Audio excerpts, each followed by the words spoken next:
श्रीमान, उन्होंने कहा है कि अच्छा हुआ जो हमारे ऊपर सैंक्शन लग रही है। फिर विदेशी लोग हमारे ऊपर सैंक्शन लगा रहे हैं। फिर अगर हमें बाहर से पैसा नहीं मिलेगा तो हम स्वदेशी और स्वावलंबन का नारा लगाएंगे। फिर मैं कहना चाहता हूँ कि स्वदेशी और स्वावलंबन का नारा कोई विवशता का नारा नहीं है। फिर यह आत्मविश्वास का नारा है। फिर यह लोगों के प्रति श्रद्धा का नारा है। फिर इसको विवशता का नारा मत बनाइए। फिर स्वदेशी का नारा विवश लोग नहीं लगाते। फिर स्वदेशी का नारा गांधी लगा सकता है। फिर स्वावलंबन का नारा वह लगा सकता है जो आधी धोती पहनकर गरीबों के साथ एकात्म करके उन करोड़ों लोगों को ब्रिटिश साम्राज्यवाद के खिलाफ खड़ा कर सकता था।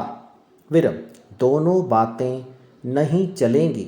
फिर एक तरफ उदारीकरण की नीति को चलने देने की बात कहते हैं और दूसरी ओर आप परमाणु बम विस्फोट की बात कहते हैं।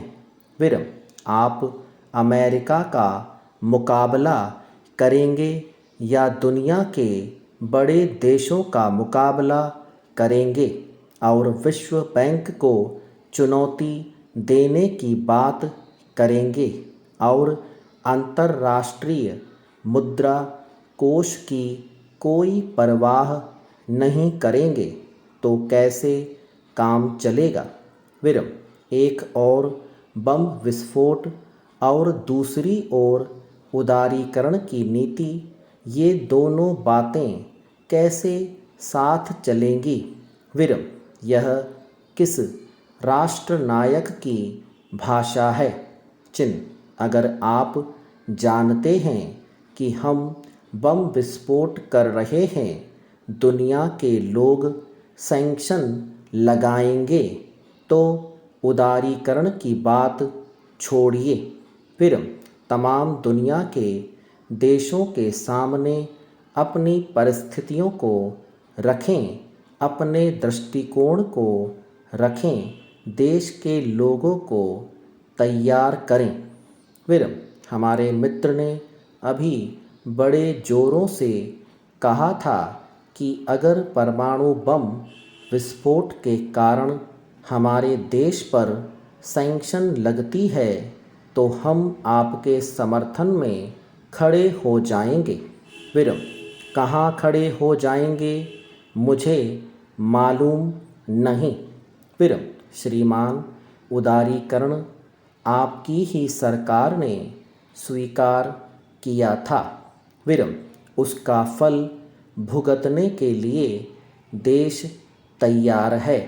फिर वैसे यह देश उसका फल आसानी से भुगतता, लेकिन हमारे नए प्रधानमंत्री महोदय ने बम विस्फोट करके उसको भुगतने के लिए वातावरण जल्दी तैयार कर दिया। फिर इस बात से आपको गुरेज नहीं होनी चाहिए। फिर उन्होंने तो आपकी ही सहायता की है। पैरा सभापति महोदय, हम लोग तो चले जाएंगे, लेकिन आने वाली पीढ़ियों को हम क्या छोड़कर जाने वाले हैं। चिन्ह इतनी जल्दी जल्दी काम करके हम स्वयं उसको भुगतना चाहते हैं, यह अच्छी बात नहीं है। फिर इसी भ्रम में देश की जनता रह जाएगी कि शायद उदारीकरण से कोई बड़ी सफलता मिलेगी।